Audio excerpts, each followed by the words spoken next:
सभई ज़िक्र नफ़ी इस्बात यानी पाण खे नफ़ी करणु, हिकु अल्लाह खे इस्बात करणु, ख़फ़ी क़ादिरी या अल्लाह या हू या अल्लाह या हू, इहो पढ़णु, ज़िक्र पासन पास, ज़ुबान टक बंदि, अंदर जो अंदर अल्लाह अल्लाह अल्लाह अंदर हले पियो। सुल्तानुल अज़कार यानी ज़िक्र लतीफ़नि जो। अल्लाह साईं कीअं इंसान में टिपड़ बि रखियो आहे, दिलि बि रखी आहे, तेरी बि रखी अथई, ओजड़ी बि रखी अथई, ऐं अहिड़ी तरह ॿियूं शयूं रखियूं अथई। अहिड़ी तरह रूहानी तरीक़े सां वरी हिकिड़ा नुक़्ता बि रखिया अथई, जंहिंखे तसव्वुफ़ वारा ऐं सुलूक वारा ऐं मुर्शिद कामिल जेके आहिनि उन्हनि खे नालो ॾिनो अथऊं, यानी हे कलब आहे, हे सिरी आहे, हे ख़फ़ी आहे, हे अफ़्वा आहे।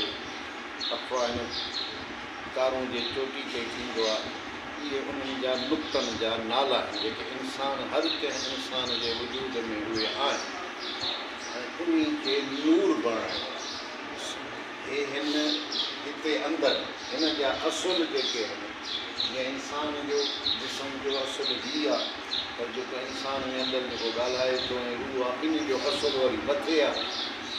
अहिड़ी तरह उहे जेके नुक़्ता आहिनि उहे बि ज़मीननि आसमाननि खां वॾा, क़ल्बी, नफ़्सी, सिरी, ख़फ़ी, अख़्फ़ा छह आहिनि।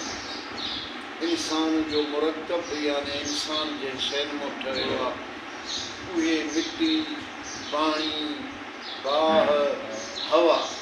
इंसान में हवा भरियल आहे, मिटी बि ठहियल आहे, ऐं कॾहिं कावड़ सां ई ॻाढ़ो थी थो वञे थो, सम्झो आतिशी आहे, कॾहिं ख़ाकी आहे। इहे सभु इंसान में वजूद आहिनि।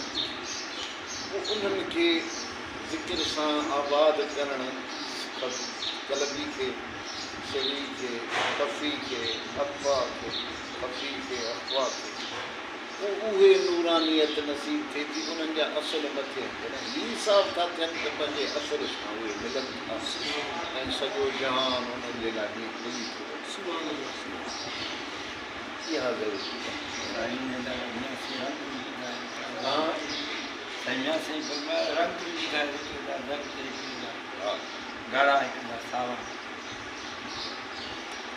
शाह अब्दुल करीम बुल्ली खां फरमाइनि थी साईं, ऐं चवंदा आहिनि त अलाह साईं जे नूर जो रंग कारो आहे।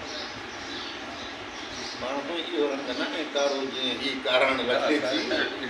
कारो तॾहिं थिए थो जॾहिं सॼे मां सवा में ॿुधर थी वञे, अलाह ई बाक़ी थिए थो, तॾहिं चवंदा आहिनि कारो। हर ॿी शइ नज़र नथी अचे। अलाह वारनि जा नुक़्ता आहिनि। कारो ईअं न आहे जीअं सम्झ काराण हे काराण आहे। काराण तॾहिं थिए थी जॾहिं ॿी शइ कारी थी वञे, सिर्फ़ु अलाह ई वञी बाक़ी थो रहे।